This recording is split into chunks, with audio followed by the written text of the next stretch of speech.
ஈரோடு ஆறுமுகம் ஜோதிடர், சோழி பிரசனம் பார்க்கும் ஜோதிடர். உங்களிடத்தில் சில கருத்துக்களை கூற விரும்புகிற கேளுங்கள். ஏற்கனவே ஒரு வீடியோ போட்டிருந்தேன். எனக்கு தான் வீடியோ எடுக்க தெரியாது என்று உங்களுக்கு ஏற்கனவே சொல்லியிருந்தேன். ஒருவர் வீடியோ எடுத்தவருக்கு அர்ஜென்டாக வேலை வந்துவிட்டது. ஆகவே அதனால் அவர் சென்று விட்டார். அந்த வீடியோவுக்கு பதிலாக இப்போ வேற ஒருத்தர் வந்தார். அவர்கிட்ட பாதி தான் பேசியிருக்கிறேன், பாதி பேசவில்லை, முக்கியமான சொல்ல வேண்டியது இருக்கிறது அப்படின்னு உட்கார வைத்து எடுக்கிறார். தயவு செய்து இதை கேளுங்கள். யூடியூப் பார்க்கும் வாசகர்கள், நான் பொதுவாக விஷயம்தான் சொல்கிறேன். யாரை பற்றியும் துன்புறுத்தவோ ஜோதிடத்தை பற்றியோ இல்லை. மக்கள் நன்றாக இருக்க வேண்டும், மக்கள் எப்படி செயல்பட வேண்டும் என்பதை ஆணித்தரமாக சொல்கிறேன், கேளுங்கள். அதாவது நாம் ஒவ்வொருவரும் முழு பாதுகாப்புடன் சென்று வர வேண்டும் என்பதுதான் முக்கியம். நான் காலையில் எழுந்தவுடன் சோழி போடும் பொழுது பொதுவாக எல்லாத்துக்கும் அனைத்து கோடி மக்களுக்கும் பார்த்துவிட்டு தான் தனியாக வருவர்கள் பார்க்கிறேன். ஏன் என்றால் எல்லாம் நல்லா இருந்தால் தான் நாம் நல்லா இருக்க முடியும். அப்படி என்ற ஒரு கருத்து அனைவருக்கும் வர வேண்டும். அதே போலத்தான் ஏற்கனவே சொன்ன மாதிரி நாம் போக்குவரத்தில் செல்லும் பொழுது தயவு செய்து செல்போனில் பேசிக்கொண்டு செல்வது 100க்கு 100 தவறு என்று உலகம் பூரா மக்கள், அதிகாரிகள், காவல்துறை அதிகாரிகள் இப்படி பல பேர் உங்களுக்கு அறிவுரை கூறினாலும் யாரும் திருந்துற மாதிரி அல்ல. அனைவருமே செய்கிறீர்கள். அர்ஜென்டாக போகணும், ஆபத்தாக செல்கிறீர்கள். அது யார் பொறுப்பு? நீங்கள் தான் பொறுப்பு. வண்டியில் 3 பேர் 4 பேர் செல்கிறீர்கள். திடீர்னு பிரேக் போட்டால் யார் கீழே விழுவது? வண்டியில் போவதான் கீழே விழுவது. ஹெல்மெட் போவதனால தான் அவர் உயிர் வந்தார் அப்படி என்ற ஒரு கருத்து. அதாவது தவறு புறா மக்கள்கிட்டே தான் இருக்கிறது. மக்கள் நன்றாக புரிந்து செயல்பட்டால் எந்த விபத்தும் நடக்காது, எந்த ஒரு தவறும் நடக்காது. அது உங்களிடத்தில், நம்மளிடத்தில் தான் உள்ளது. அரசாங்கம் என்ன செய்யும்? காவல்துறை அதிகாரிகள் என்ன செய்வார்கள்? மருத்துவர்கள் என்ன செய்வார்கள்? நான் ஏற்கனவே சொல்லிக் கொண்டிருக்கிறேன். ஒருவனுக்கு ஒரு ஆயுள் முடிகிறது என்றால் அது எந்த ரூட்லேயும் இந்த ஆயுள் முடியும். ரோட்டில் போகிறவங்களுக்கெல்லாம் வெட்டு குத்து உதவாது. அது தெரிந்து கொள்ளுங்கள். டெய்லி 1,00,000 பேர் நடந்து கொண்டு இருக்கிறார்கள். நடந்து கொண்டு போறவங்களெல்லாம் அண்ணன் வெட்டிக்கிட்டா இருக்கிறாங்க? கிடையாது. பொதுமக்களாகி உங்களை தான் சொல்கிறேன். திருவிழாவிலேயாகட்டும், கடைவீதியிலேயாகட்டும் டெய்லி லட்சக்கணக்கில் மக்கள் சென்று கொண்டு வந்துட்டு இருக்கிறார்கள். அன்னாடுமா வெட்டு குத்து நடந்து கொண்டு இருக்கிறது? கிடையாது. அதுக்கு தகுந்த தவறு செய்வது தான் நடக்கும். கத்தி எடுத்தவன் கத்தியில் தான் உயிர், துப்பாக்கி எடுத்தவன் துப்பாக்கி தான் உயிர், வாய் பேசியில் பாசுங்க, வாயில் பேசிதான் உயிர். அதை தெரிந்து கொள்ளுங்கள். அது அனைவருக்கும் பொருந்தும். ஏன் என்று சொல்கிறேன் என்றால், பத்திரிகை செய்தியும் டிவியிலும் பார்க்கும் பொழுது அவர்களுக்கு குறை சொல்வதும் இவர்களை குறை சொல்வதும் தான் இருக்கிறது. குறை சொல்வதை நிறுத்துங்கள். முதலில் குறை சொல்பவர்களுக்கே பாதுகாப்பு கொடுப்பது காவல்துறை தான். அவர்கள் பணி உயிர் காக்கும் பணி.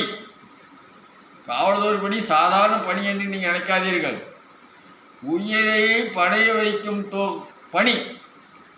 ஒரு அரசியல் தலைவர்கள் வருகிறார் என்றால் திரும்பி செல் வரைக்கும் அவர் நின்று கொண்டே இருக்கிறார் ஒரு இடத்தில். பெரிய தலைவர்லேருந்து சின்ன தலைவர் வரைக்கும் பாதுகாப்பு கொடுக்கிறது அவங்க தான். தெய்வத்துக்கு சமம். அது தெரிந்து கொள்ளுங்கள். ஒரு காவல்துறை அதிகாரி ஒரு இடத்தில் பணி அமர்த்தினால் அவர் காவல் தெய்வம் என்று நினையுங்கள். அப்பொழுதுதான் நீங்கள் திருந்துவீர்கள். அவங்களுடைய பணியே தெய்வத்துக்கு சமம். ஏதோ 100ல் 1 2 தவறு நடக்கிறது. அது நடக்கத்தான் செய்யும். அது ஒன்றும் பண்ண முடியாது. அது ஏன் என்றால் அது நம்மகிட்டே தான் இருக்கிறது. அதை நீங்களுக்கே தெரியும், நான் சொல்ல விரும்பவில்லை. ஆனால் 98 குற்றவாளி அல்ல, அனைவருமே தெய்வத்துக்கு சமம். ஒருவன் இறந்து விட்டால் அவனை அடக்கம் செய்து ஒப்படைக்கிற வரைக்கும் அவங்களுக்கு பணி என்ன பணி தெரியுமா? கண்குள்ளா காட்சியாக இருக்கிறது. நாம் என்னமோ நினைக்கிறோம், யார் செய்வா? நாம் தெருவுமா அவள் பாடியை? ஆனால் அவர்களை தொட்டு அவள் என்ன சம்பளம் வாங்கி என்ன புரோஜனம்? அவர்களும் குடும்பம் இருக்கிறது. என்னதான் வேலை உத்தியோகம் இருந்தாலும் எத்தனை பேர்த்துக்கு பதில் சொல்ல வேண்டியது இருக்குது. அதை தெரிந்து கொள்ளுங்கள். பணி சுமை, பணி கிடையாது. ஆகவே நான் ஜோதிடர் சொல்லுகிறார், சிவனடிகளார், பொதுமக்களாகிய நீங்கள் நன்றாக கோயில் குளத்துக்கு செல்லும் பொழுது நன்றாக சென்று வாருங்கள். போக்குவரத்தை கடைபிடியுங்கள். குழந்தைகளை பள்ளிக்கு அழைத்து செல்லும் பொழுது ஜாக்கிரதையாக சென்று வாருங்கள். வாகனம் நான் அடிக்கடி விபத்து நடக்கும் என்று சொல்லி நேற்று சிவகாசியில் அருகில் எங்கோ ஊரில் விபத்து நடந்திருக்கிறது. இதெல்லாம் நடக்கிறது காலத்தின் கட்டாயம். ஒரு ஜோதிடர் ஏதோ சொல்கிறேன் என்றால், மக்கள் சில விஷயங்களை மறந்துவிட்டு செல்கிறார்கள். இதெல்லாம் காலப்போக்கில் நடக்கக்கூடிய விஷயம்.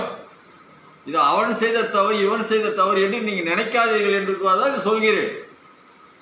இது காலத்தின் கட்டாயம். மழை பொழிதால் சில இடத்தில் பாதிப்பு வரும், மழை பெய்யாதுவிட்டால் சில இடத்தில் பாதிப்பு வரும். இரண்டுக்கும் பாதிப்பு தான். மழை பெய்ஞ்சாலும் பாதிப்பு தான், பெய்யினாலும் பாதிப்பு தான். அதுக்கு என்ன செய்யலாம்? கடவுளில் எல்லாத்துக்கும் வரம் கொடுத்துட முடியாது, அதெல்லாம் தெரிந்து கொள்ளுங்கள். திருப்பதிக்கு சென்று வந்திருக்கிறீர்களே, புரட்டாசி மாதம், புரட்டாசியில் சென்று வந்தவர்கள் பல கோடி பேர் இருக்கும். எத்தனை பேருக்கு உங்களுக்கு நன்மை நடந்திருக்கிறது என்று சொல்லுங்கள் பார்க்கலாம். எத்தனை கோடி ரூபாய் உண்டிகள் செலுத்தியிருப்பீர்கள்? எத்தனை பேருக்கு என்ன காரியமாயிருக்கிறது? அந்த மாதிரி காரியம் இருந்தால் அடுத்த வருஷம் நீங்கள் கோயிலுக்கு செல்ல மாட்டீர்கள். ஏதோ ஒருத்தருக்கு தான் நல்லது நடக்கும், அதை தெரிந்து கொள்ளுங்கள். சபரிமலைக்கு சென்று வந்தாலும் சரி, கும்பகோணம் சென்று வந்தாலும் சரி, ராமேஸ்வரம் சென்று வந்தாலும் சரி, கடவுள் யாரோ ஒரு மூலியமாக தான் உங்களுக்கு வரம் கொடுப்பார் என்பதை தெரிந்து கொள்ளுங்கள். ஆகவே ஜோதிடத்தில் நான் சில கருத்துக்களை அறிந்து இதை சொல்கிறேன்.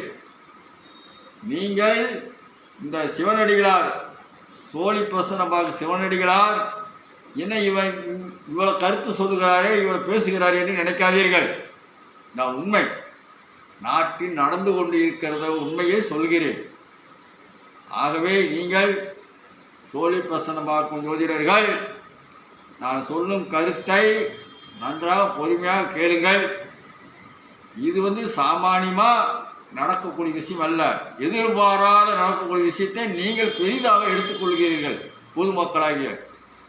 ஆகவே ஜோதிடத்தில் சில கருத்துக்கள் வருகிறது என்று நான் சொல்கிறேன், அதாவது சோழி மூலமாக. ஆகவே பொதுமக்கள், யூடியூப் பார்க்கும் சேனல் பார்க்கும் மக்கள், நன்றாக சோழி பார்க்கும் வாசகர்கள், நான் சோழி பார்ப்பது மிக மிக ஆணித்தரமாக ஆராய்ந்து பார்க்கிறேன். ஏற்கனவே ஒரு வாசகர் சொல்லியிருக்கிறார், ஐயா நீங்கள் சொல்வது நன்றாக உள்ளது, நடந்து கொண்டிருக்கிறதால சொல்கிறதுனால தான் நான் உங்களுக்கு சொல்கிறேன். அடுத்தது மார்கழி மாத பலனை நன்றாக ஆராய்ந்து கொண்டிருக்கிறேன், அதை சொல்லுவேன், நீங்கள் கேட்கலாம். ஆக இப்பொழுது 3ஆம் தேதி வருகின்ற டிசம்பர் 3ஆம் தேதி கார்த்திகை தீபம், 4ஆம் தேதி பௌர்ணமி. ஆகவே பொதுமக்கள் அனைவரும் அவரவர்கள் வீட்டில் தீபம் ஏற்றுங்கள். அண்ணாமலையாரை தரிசனம் செய்து வாருங்கள். அண்ணாமலையாரை தரிசனம் செய்து வருவர்கள் அவரவர்கள் ஜாக்கிரதையாக சென்று போயிட்டு வாருங்கள். மழை ஆங்காங்கே பொழுது ரோடு குழிகுண்டுமாக இருக்கும், தண்ணி நிற்கும், நீங்கள் பார்த்து சென்று வாருங்கள். இது பொதுவான கருத்துக்காக இன்றைய இந்த யூடியூப் சொல்கிறேன். நாளை கிரக பலனை பற்றி சொல்லுவேன், கேளுங்கள். வணக்கம். ஓம் நமச்சிவாயா.